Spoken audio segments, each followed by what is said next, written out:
இந்திய அளவில் தமிழ்நாட்டை தலைகுனிய வைத்த ஒரு சில நிகழ்வுகளில் முக்கியமானது இந்த நிகழ்வு. தமிழகம் அமைதி பூங்கா, பாதுகாப்பானது என்று பரவலான பேச்சு இருந்த போதிலும் ஒரு IAS அதிகாரிக்கு பாதுகாப்பு இல்லை என்பதை நிரூபித்த நிகழ்வு இது. அதுவும் தமிழ்நாட்டில் முதல் பெண் மாவட்ட ஆட்சியராக இருந்தவர், MGRஆல் சிறப்பிக்க பெற்றவர்.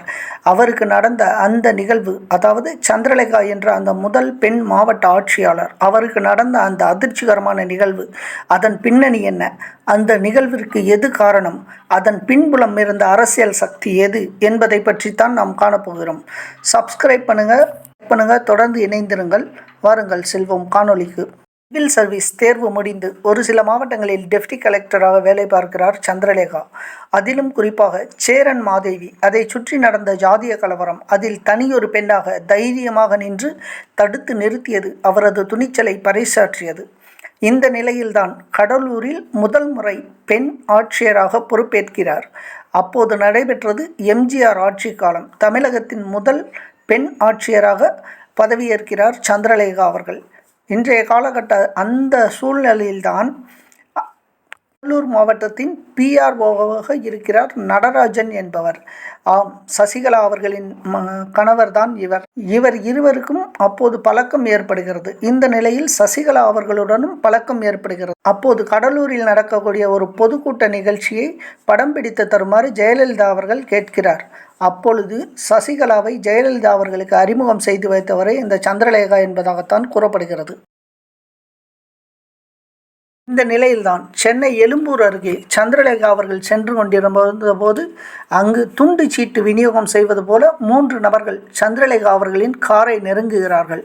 கார் கடும் வாகன நெரிசலில் நின்று கொண்டிருக்கிறது. காற்று வாங்குவதற்காக காரின் கதவை இறக்கி வைத்து சாலையை கவனித்து கொண்டிருக்கிறார் IAS அதிகாரியான சந்திரலேகா. அப்போது அவரை நோக்கி துண்டு சீண்டு விநியோகிப்பது போல் 3 வந்து கொண்டிருக்கிறார்கள். முதலில் அது சாதாரண நிகழ்வாக இருக்கும் என்று நினைத்து அமர்ந்திருக்கிறார் அவர். ஆனால் அவர்கள் அருகில் நெருங்கும் வேகம், சுற்றுமுற்றும் நோட்டமிட்ட அந்த தன்மை, இவையெல்லாம் பார்க்க ஏதோ விபரீதம் என உணர்கிறார் சந்திரலேகா. ஆனாலும் அவர் மீது அந்த திராவகம் வீசப்படுகிறது.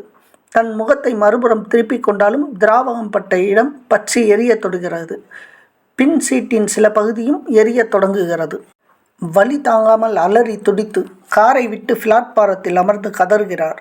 திராவகம் வீசிய அந்த கயவர்கள் சில நொடிகளுக்குள்ளாக தப்பி ஓடத் தொடங்குகிறார்கள். சாலை அருகில் இருந்தவர்கள் என்ன நடந்தது என்பதை முழுமையாக அறியாத திகைப்பில் இருக்கிறார்கள்.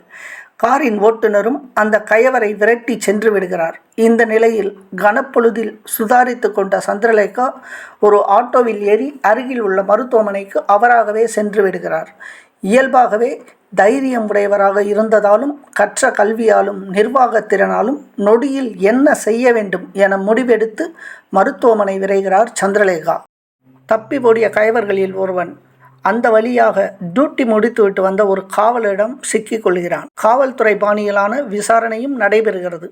அதில் தமிழ்நாட்டில் பிறந்து மும்பையில் வசித்து வரும் சுடலைமுத்து என்ற சுர்லா மூளையாக செயல்பட்டிருப்பதாக ஒரு தகவல் கிடைக்கிறது. ஒட்டுமொத்த தமிழகமும் அதிர்ந்து நின்ற இந்த திராவக வீச்சு, அதுவும் ஒரு IAS அதிகாரிக்கே இந்த நிலை, அதிர்ந்து நின்றது தமிழகம். போன்ற ஆசிட் வீச்சு வட இந்தியாவில் அப்போதைக்கு சாதாரண நிகழ்வாக இருந்த போதிலும் தமிழ்நாட்டில் அது அப்போதைக்கு புதிது என்பதாலும் இந்த அதிர்வு மேலும் அதிகரித்திருந்தது. இந்த ஆசிட் வீச்சுக்கான காரணங்கள் உறுதியாக சொல்லப்பட இயலாவிட்டாலும் ஒருவாறாக மக்களும் பத்திரிகையாளர்களும் யூகம் செய்திருந்தார்கள். அதாவது அப்போது நஷ்டத்தில் இயங்கிக் கொண்டிருந்த தமிழக அரசு நிறுவனமான டிட்கோ அதன் நிறுவன பங்குகளை விற்பனை செய்ய ஜெயலலிதா அவர்கள் தலைமையிலான தமிழ்நாடு அரசு முடிவு செய்திருந்தது. அது ஸ்பிக் என்ற நிறுவனத்திற்கு விற்பனை செய்ய முடிவு எடுத்திருந்தது. அப்போது அதற்கு சேர்மனாக, அதாவது டிட்கோ நிறுவனத்தின் சேர்மனாக இருந்தவர் சந்திரலேகா. அவர் டிட்கோவின் பங்குகளை ஸ்பிக்கிற்கு விற்க கடுமையான எதிர்ப்பை தெரிவிக்கிறார்.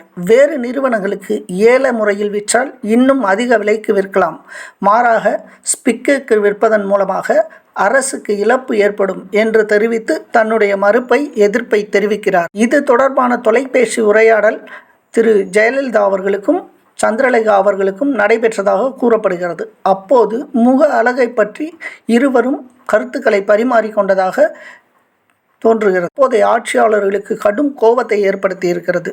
இந்த கோபத்தின் விளைவே இந்த திராவக வீச்சு என்று சொல்லப்படுகிறது. மக்களாலும் பத்திரிகையாளர்களாலும் நம்பப்பட்டது.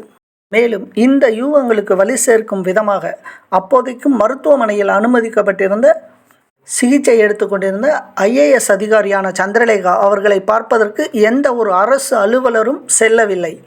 சாதாரண ஊழியருக்கு சிறிய அடிபட்டு இருந்தால் கூட ஒட்டுமொத்த அரசு அலுவலர்களும் சென்று பார்த்திருப்பார்கள், ஆறுதல் தெரிவித்திருப்பார்கள். ஆனால் அன்றைக்கு அந்த காலகட்டத்தில் ஒரு திரு சந்திரலேகா அவர்கள் டிட்கோ அவர்களின் சேர்மனாக இருந்தபோது கூட, மருத்துவமனையில் அனுமதிக்கப்பட்டிருந்த போதும் கூட அவரை பார்க்க யாரும் வரவில்லை. முழுவதுமாக தனிமைப்படுத்தப்பட்டிருந்தார். இது இந்த யூகங்களுக்கு இன்னும் வலிமை சேர்த்து மட்டுமல்லாமல் திரு மதுசூதனன் அவர்கள், அதிமுகவை சேர்ந்த அதிமுகவின் அவைத்தலைவரான மதுசூதனன் அவர்கள் இந்த விவகாரத்தில் சம்பந்தப்பட்டிருப்பதாக செய்திகள் வந்த வண்ணம் இருந்தன. பிற்காலத்தில் வழக்கு CBI விசாரணைக்கு சென்றபொழுது மதுசூதனன் அவர்கள் கைது செய்யப்பட்டு பின்பு விடுவிக்கப்பட்டும் இருந்தார். இந்த நிலையில் வழக்கின் தன்மையில் எந்தவித முன்னேற்றமும் ஏற்படவில்லை. இந்த நிலையில்தான் நவம்பர் 92 சுப்பிரமணிய சுவாமியின் ஜனதா கட்சியில் இணைகிறார் சந்திரலேகா. சுப்பிரமணிய சுவாமி மற்றும் துக்ளக் சோ இவர்களுக்கும் ஜெயலலிதா அவர்களுக்கும் ஒருவித பனிப்போர் நிலவி வந்த காலம் அது. பனிப்போருக்கு காரணமாக இருந்தவரும் சசிகலா தான். சுப்பிரமணிய சுவாமி, சோ மற்றும் ஜெயலலிதா மூவரும் ஒரே சமூகத்தை சேர்ந்தவர்களாக இருந்த போதிலும் ஜெயலலிதா அவர்கள் சசிகலா அவர்களை அருகில் வைத்து கொண்டார். சசிகலாவை ஆலோசகராகவும் வைத்து கொண்டார். அவர் என்ன சொல்கிறாரோ அதை செய்பவராகவும் இருந்தார். இது சுப்பிரமணிய சுவாமி மற்றும் சோ அவர்களுக்கிடையே ஒரு கோபத்தை ஏற்படுத்தி இருந்தது. நம்ம சமூகத்தை சேர்ந்தவங்க முதலமைச்சராக இருக்காங்க, ஆனால் நமக்கு இதனால் எந்த பலனும் இல்லையே, நம்மளால் அவங்கள நெருங்கக்கூட முடியல அப்படின்ற ஒரு கோபம் ஜெயலலிதா மேலே சுப்பிரமணிய சுவாமிக்கும் சோவுக்கும் இருந்தது. சுப்பிரமணிய சுவாமியை ஜெயலலிதாவுக்கு எதிராக செயல்பட வைத்தது. இந்த நிகழ்வில் தான் வழக்கம் போல் CBI மாற்றணும்னு ஒரு கேஸ் வந்தது. சார்பில் CBIக்கு இந்த வழக்கை மாற்றணும்னு கேஸ் போடப்பட்டது. அது மட்டும் இல்லாமல் சந்திரலேகா அவங்க சுப்பிரமணிய சுவாமியோட ஜனதா கட்சியில் சேர்ந்துடுறாங்க. நிலையில் சுர்லா மும்பையில் கைது செய்யப்படுவதற்கு சுப்பிரமணிய சுவாமி அவர்கள் எடுத்த நடவடிக்கையும் ஒரு முக்கியமான காரணம் என்று கூறப்படுகிறது.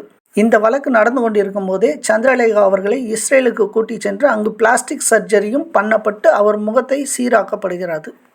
இந்த நிலையில தான் சந்திரலேகா அவங்க யார் மூலமாக தனக்கு நடந்த அநியாயத்துக்கு ஒரு முடிவு கிடைக்கும் அப்படின்னு நம்பினாங்களோ, அதாவது எதிரிக்கு எதிரி நமக்கு நண்பன் அப்படின்ற மாதிரி சுப்பிரமணிய சாமிகிட்ட போய் சேர்ந்துருக்காங்க. அங்கே சேர்ந்துட்டு நியாயம் கேட்குறதுக்காக போராடுறாங்க. ஆனால் இதில் என்ன நடக்குதுன்னா, சுப்பிரமணிய சாமி திரும்ப ஜெயலலிதா கூடயே போய் சேர்ந்துடுறாரு. சுப்பிரமணிய சாமியை கூட்டணி வச்சுக்கிறாங்க. அங்கு படித்தவரும் நல்ல நிர்வாகியமான சந்திரலேகா அவர்களையே இந்த அரசியல் என்பது புரட்டி போட்டு விடுகிறது. அவங்களும் வேறு வழி இல்லாமல் ஜெயலலிதா கூடிய கூட்டணியில் இருக்கக்கூடிய நிலைப்பாட்டை எடுக்கிறாங்க. ஆனாலும் சுப்பிரமணிய சாமி தொடர்ந்த கேஸை வாபஸ் வாங்கலை, அதுக்கிட்டே இருக்குது. அதில் எந்த விதமான தீர்ப்பும் இல்லை, எந்த விதமான தண்டனையும் கிடைக்கல. வழக்கு படுக்க இருக்குது. அதில் எந்த விதமான முன்னேற்றமும் இல்லை. ஆனால் அரசன் நின்று கொள்வான், தெய்வம் அன்று கொள்வான், தெய்வம் நின்று கொள்ளும் என்று ஒரு பழமொழி இருக்கிறது. அதற்கு ஏற்ப சில காலங்களில் சுர்லா அவர்கள் எய்ட்ஸால் பாதிக்கப்பட்டு தாம்பரம் அரசு மருத்துவமனையில் சிகிச்சை எடுத்துக்கொள்கிறான். ஆனாலும் சிகிச்சை பலனின்றி அங்கு தாம்பரம் மருத்துவமனையிலே இறந்து விடுகிறான். இந்த வழக்கு என்பது நீர்த்து போய்விடுகிறது. சந்திரலேகா அவர்களும் இந்த வழக்கை பற்றி முற்றிலுமாக மறந்துவிட்டு தம் இயல்பு வாழ்க்கையை தொடர ஆரம்பித்து விட்டார்.